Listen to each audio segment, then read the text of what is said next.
everybody, and welcome to our next video in Unit 4, which is all about redox reactions. This is a fun type of reaction. I think it's fun. I hope you tend to think it's fun as well. It's the reaction type we're going to focus on in our lab for this unit. Lots of cool chemistry is going on in redox reactions. But before we get into redox reactions and before we have fun with them by doing labs, we gotta get a couple of things out of the way first. You might remember back on that page 2 when we kind of introduced redox reactions. Another type of reaction that occurs in solution, of course, we talked about precipitation reactions, which is when we form a solid precipitate. Neutralization reactions, which is when we have a transfer of a proton in a solution. The last type of reaction in solution is this redox reaction, which is when we have a transfer of electrons that occur in solution. So let's talk about oxidation number first, because the oxidation number helps us to determine where has the electron gone in that particular reaction, who donated that electron and who accepted that electron. So the oxidation number is the charge of an atom, or the charge, we'll say, an atom would have if its electrons completely transferred to or from other atoms. And this basically is a hypothetical thing, right? Oxidation number, as far as I understand, doesn't actually exist, right? But we can use this hypothetical scenario to help us determine where the electrons are going in a reaction. This is a pretty foolproof method of doing that. And a lot of this stuff you know already, right? Because we've talked a little bit about charges before when we talked about writing formulas, right? So sodium always has a charge of +1. That charge is its oxidation number, right? So oxidation number is just a fancy word for its charge. So there's a couple of different rules when we are assigning oxidation numbers. And like I said, you already know most of these already, so you'll probably find this relatively easy. The first rule applies to any sort of elements. And the oxidation number of a pure element is always 0, right? And that's because it's not going to transfer its electrons to and from something else. So if I have just elemental gold, its oxidation number would be 0. If I have elemental chlorine, its oxidation number is 0, and so is sulfur. Anything that's an element with no charge has an oxidation number of 0. However, when I start getting into ions, so if I have what in the world? Did you see that? Well, this is going to be hard. Monatomic ions. Good enough. Monatomic ions. The oxidation number of that ion is just its charge, right? So the oxidation number of an atom in a monatomic ion is equal to the charge on that ion. So for example, if I have copper with a +2 charge, the oxidation number of copper is +2. Remember, oxidation number is just a fancy word for a charge. Silver's oxidation number is +1. Iron's oxidation number is +3. Very straightforward. Next element we'll talk about here is oxygen. So oxygen tends to have an oxidation number of -2 in most scenarios, right? So the oxidation number of oxygen is -2 in most of its compounds. That's important. There's one little exception, and that exception is in a peroxide, right? So peroxide is when I have O2 -2. This right here is a peroxide polyatomic ion group. So we'll try to label this because you can see it's moving a little bit with this chart, but that's a peroxide. So in water, let's say, water is not a peroxide. I don't have this polyatomic ion group. Therefore, oxygen's oxidation number is -2 in water. In calcium nitrate, oxygen has an oxidation number of -2. In CO2, its oxidation number is -2. That is not a peroxide in that case. The only peroxides that you will encounter would be something like H2O2 is hydrogen peroxide. Here, oxygen would have an oxidation number of -1. I'm trying to think of another peroxide. You might have sodium peroxide, Na2O2. Very rare compounds, basically, because I can't even think of any other examples. But in either of these cases, oxygen would have that oxidation number of -1. Otherwise, it's always -2. The next one has to do with hydrogen.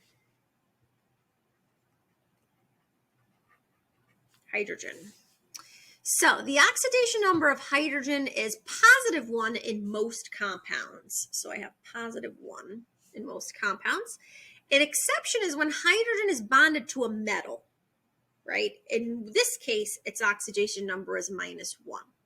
So in all of these compounds right here, hydrogen has an oxidation number of +1. So I'm not going to write this because, as you can see, it's moving a lot, but hydrogen here has an oxidation number of +1. Here, its oxidation number of +1. Some examples would be, so I'll draw an arrow up this way. If I have sodium hydride, right? Sodium tends to want to lose electrons, right? And it loses electrons so much. Metals are so not electronegative that when they do form this compound, it's going to give its electron to hydrogen, which is why when it has this particular formula, hydrogen accepts that electron. It's only when it's bonded to a metal, though. So in this particular example, hydrogen would have that oxidation number of -1. You might have like potassium hydride. You might have I don't know. I can't even think of anything else because there's not many other examples that you would see with these. It's going to be the oxidation number of hydrogen will be +1 in most compounds. Fluorine. Fluorine's always -1, right? So this one's fluorine. Fluorine is super electronegative. It will always accept that extra electron. So fluorine's oxidation number is always going to be -1 in this case. The other halogens, however, tend to differ. So you might remember back when we were drawing Lewis dot structures, right? Chlorine could be in the center of a very large square bipyramidal molecule because it has those empty 3D orbitals. And it comes back down to this as well. So it has to do with its oxidation number because chlorine can take on a lot of oxidation numbers. It can take on many different oxidation numbers because of those empty 3D orbitals. Fluorine doesn't have those empty 3D orbitals, which is why you're not going to have a fancy structure with fluorine in the middle like you did when we were drawing those Lewis dot structures. It's always on the perimeter. I don't know where else I was going with that. I'm thinking a lot in my brain, but it's kind of hard to get it out on paper like this sometimes, on screen, I guess I should say. But when we have those other halogens, we can calculate what is the oxidation number of that halogen based on whatever else it's bonded to. So when I have just binary compounds, and you should already know this, right? Chlorine, in this example, has a charge of -1 because it's in a binary compound. There's just two elements that make it up. Here, iodine, also -1. It's in a binary compound. Aluminum bromide, also -1. When I do not have a binary compound, so in this case, chlorine is not my anion here. It's not the second ion that's listed. Therefore, this chlorine does not have an oxidation number of -1. It has a different oxidation number, and we can calculate what that is. And we're going to do that actually on the next page here. So I can calculate what's the oxidation number for each of these elements because these are not binary compounds, at least with a metal and a nonmetal, I could determine what is that oxidation number. The next rule has to do with compounds. See if I could fit this. And, nope, I'll do it like this. So polyatomic ions and compounds, okay? We can determine what is going to be the oxidation number of every element in a formula based on the charge of the overall formula. So in this case, because there's no charge that's listed for sodium fluoride, the overall sum of oxidation numbers should be 0. This is a neutral molecule, so its oxidation number totals 0. Whereas if I have this phosphate polyatomic ion group, the sum of all the oxidation numbers for this one phosphorus atom and these 4 oxygen atoms must total -3. Okay, the sum has to be equal to whatever the charge is on that polyatomic ion. Let's get to these next 3 quick. These are pretty self-explanatory. 8 deals with all the alkali metals. All alkali metals have an oxidation number of +1. We know that. That's because they all donate their 1 electron very easily. Your alkaline earth metals, alkaline earth, all tend to have oxidation numbers of +2. They donate their 2 electrons to a nonmetal. And aluminum always has an oxidation number of +3. We can use these rules. This seems very heavy, but it's not too bad, right? You'll be very good at this because you have to be good at it to do the actual redox reaction stuff. It's not so bad though once we start doing some examples. So let's dive right in and do this. Determine the oxidation number for each element in the following compounds, right? Sodium is an alkali metal. Alkali metals always have oxidation numbers of +1. So sodium is +1. Chloride must be -1 in this case. And that's because the sum must equal 0 because NaCl has no charge to it. So in this case, it's also a binary compound, right? So chloride has that -1 oxidation number. This case, copper has to be +2. It's telling me that its oxidation number is +2 in this example. So that's a nice and easy one. In this case, it's also an easy one. It's just an element, right? Hydrogen in this example has an oxidation number of 0. There is no charge. BF3. One of these follows one of the rules. So if I look at rule number 5, it says that fluorine is always -1. Okay? So if fluorine is always -1, we could determine what boron is because we didn't talk about boron, but we could easily figure it out. The sum has to be equal to 0, right? And if I have 3 fluorines, each with a -1 charge, so that's -3 total, what plus -3 gives me 0? Boron's oxidation number, therefore, must be +3. So a little bit of algebra, but nothing you can't do. You've done way worse math already so far. Oxygen. Oxygen, this is not a peroxide, so it's -2. Notice carbon's not one of the rules because carbon can really alter its oxidation number depending on what else it's bonded to. The sum of this whole entire carbon monoxide molecule must be 0. So that must mean carbon in this case must have an oxidation number of +2. Oxygen, -2. I got lots of stuff going on here, but we could easily calculate what sulfur's oxidation number is. So I have 2 sulfurs, right? So I'm going to do this the way I would normally do it. You could set up an equation, but I don't think you really have to. Let's just do it how I would tend to do this.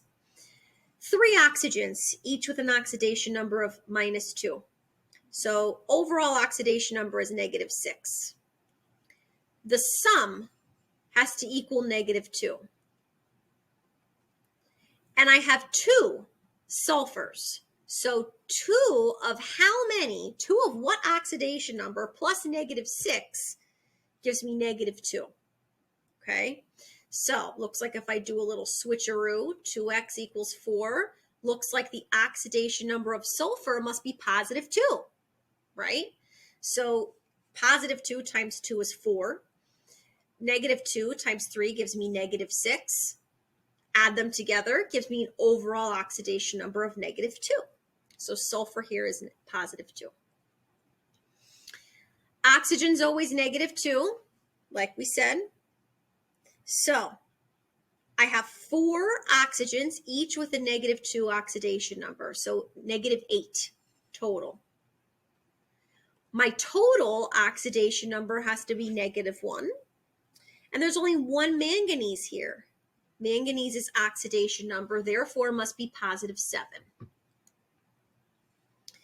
In this case, not a peroxide, so -2. Hydrogen there is +1. It's not bonded to a metal. So we can determine what is chlorine's oxidation number. Looks like this equals -6. What plus 1 plus -6 gives me 0. Looks like chlorine should be +5. This just takes a little bit of practice, right? A little bit of algebra, but like I said, you've done worse math than stoichiometry units. So if you use these rules and if you practice them, which you're going to practice them to do the redox reaction stuff, then you should be good. We didn't even talk about what redox is yet, so let's get that down first. So what is a redox? What does that mean? So let's talk about oxidation quick. Oxidation, I might have talked about this in AP Bio, I'm not sure, is when you have the loss of electrons during a reaction shown by an increase in oxidation number. So when something is oxidized in a reaction, it is losing electrons, okay? Losing electrons in that particular, from the reactant side to the product side. Once it forms the product, it has lost electrons. We say that that species has been oxidized. Whereas the species that has been reduced, if something is losing electrons, well, something's got to take them, right? So the reduction is the gain of electrons during a reaction, shown by an increase in oxidation number. So something is getting oxidized, something is losing its electrons, and something has to be gaining those electrons. And the species that's gaining its electrons, we say, is getting reduced, okay? And these two have to go hand in hand, because I can't just have electrons floating around. Something has to take the electrons from something else. Something has to get oxidized, and something has to get reduced. Can't have one without the other. There's 2 ways to remember which is which. I always remember oil rig, right? Oil rig stands for oxidation is loss and reduction is gain. Okay, so when you gain electrons, that is a reduction. Loss of electrons is oxidation. You could also use Leos's GER. I believe Mrs. Fives uses this one. So Leo, losing electrons, oxidation. Okay, whereas gaining electrons is reduction. 2 acronyms you can use to differentiate the difference between oxidation and reduction. Last page of the notes for this particular video. So, in a reaction, something's getting oxidized and something is getting reduced, right? So, let's compare this to drying a plate. So you're drying the dishes, right? When you're drying something, you have water that's being displaced, right? Because you're taking the water off of one thing, but you're putting it on the other thing, okay? So the plate is wet and the towel is dry, okay? You want the plate dry, but to do that, you have to get the towel wet, okay? So to transfer that water from one to the other, they have to come into contact with one another. But as the plate is getting dry, the towel is getting wet, right? So, and this is a weird kind of acronym, not an acronym, a weird kind of thing. So let me write these two things down first. Oxidizing agent and a reducing agent. So the oxidizing agent is a species that oxidizes, I don't know why that font is different, another species in a reaction, itself becoming reduced. Whereas the reducing agent is a species that reduces another species in a reaction, itself becoming oxidized. So the oxidizing agent actually gets reduced, okay? And that's because the oxidizing agent is oxidizing the other species in the reaction. So let's do some of these examples down here because I think this might help you to do that. So determine which element is being oxidized and reduced in the following reactions, then identify the oxidizing agent and the reducing agent. So in order to determine what's getting oxidized and what's getting reduced, we have to look at oxidation number. So in this particular example, get the pen out here. Iron has an oxidation number of 0. Copper has an oxidation number of +2. Iron in this side has an oxidation number of +2 and copper is 0. So we're trying to compare what's happening from iron to iron and from copper to copper. Okay, who's getting oxidized and who's getting reduced? So I say oil rig. So oxidation is a loss of electrons. If you are losing electrons, you are becoming more positive. So in this case, iron is getting oxidized right here. So your oxidation reaction is iron. Here's your oxidation. Whereas your reduction reaction is copper. Copper is getting reduced. Copper is gaining those electrons. Okay, even though the copper itself is getting reduced, the copper is what's allowing the iron to become oxidized because it is what is taking the electrons in order for iron to get oxidized. So Cu+2 is our oxidizing agent. It's the oxidizing agent. Whereas your reducing agent is the iron.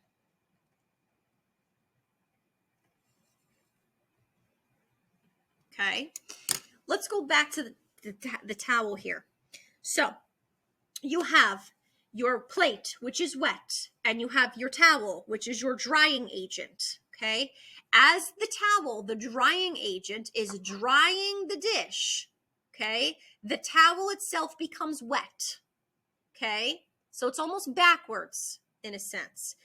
This goes to do the same thing. The oxidizing agent itself becomes reduced because it's helping the iron get oxidized. Okay, so backwards in that sense. The plate gets dry from the towel. Even though the towel is the drying agent, the towel itself becomes wet. Okay, interesting logic there. Let's look at this guy here. So oxygen is -2 in most compounds. Can't really fit it there. Overall charge is 0, so mercury must be +2. And here mercury is 0 because it's an element. And oxygen there is an element. So let's see what's happening to mercury through this reaction and what's happening to copper. Looks like oxygen is getting oxidized, right? Oxygen is losing some electrons, losing 2 electrons actually, whereas mercury is getting reduced. I'll put RED for reduced. It's gaining those 2 electrons. If mercury has an overall +2 oxidation number, in order to become neutral, it has to gain 2 negative things. So mercury itself is getting reduced. In this case, it's hard to differentiate. So who's the oxidizing agent? Who's the reducing agent? There's only one thing, right? In this particular example, HGO is both the oxidizing agent and the reducing agent. And that's because it's the only species that's a reactant. So it has to be both.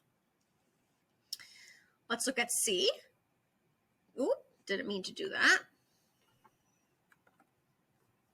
Carbon is going to be 0 because it's an element. Same thing here, zinc is 0. Oxygen's -2. Carbon's +2. -2, zinc is +2. Notice how nothing's happening between oxygen. So oxygen's staying the same, right? Its oxidation number is unchanged. Looks like zinc, however, something's going on there. It's going from +2 to 0. And carbon's going from 0 to +2. So carbon is losing some electrons. So carbon is getting oxidized, whereas zinc is getting reduced. Even though the zinc itself is getting reduced, the ZNO is our oxidizing agent. It's allowing the carbon to get oxidized. It is accepting those electrons from carbon. And carbon is your reducing agent. It itself getting oxidized. It's helping the zinc oxide become reduced. And lastly, let's identify some oxidation numbers. -2, overall -4, which means carbon must be +4. -2 +2. -2, looks like this is +3. You don't have to worry about coefficients in this case. It should be +2. Getting a little sloppy here, not a lot of room to write. Don't worry about coefficients, just individual oxidation numbers. Looks like I'm going as a change from iron, it's going from +3 to 0. Looks like that's getting reduced. Whereas carbon, looks like it's going from +2 to +4. Looks like it's losing 2 electrons. Right there. Let's identify who's the oxidizing agent, who's the reducing agent. If iron itself is getting reduced, that must mean iron 2 oxide is the oxidizing agent. And carbon monoxide is the reducing agent.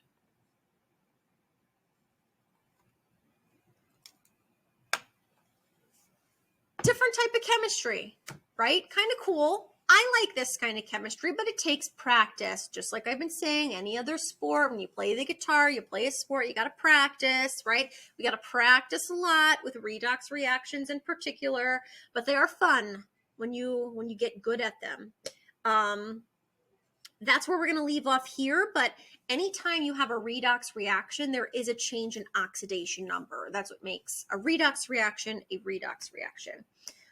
Precipitation reactions do not have a change in oxidation number, and neutralization reactions also do not have a change in oxidation number. They all have properties that are unique to each type of reaction. As always, if you have any questions, please let me know. Next video is going to be a fun one because we are going to balance equations using the half reaction method, which is fun. You might have noticed that not all of these reactions are balanced, but we can do that using the half reaction method. It makes life actually a little bit easier when we do it that way for this type of reaction. I will see you in the next class, and I hope you have a wonderful day. Bye.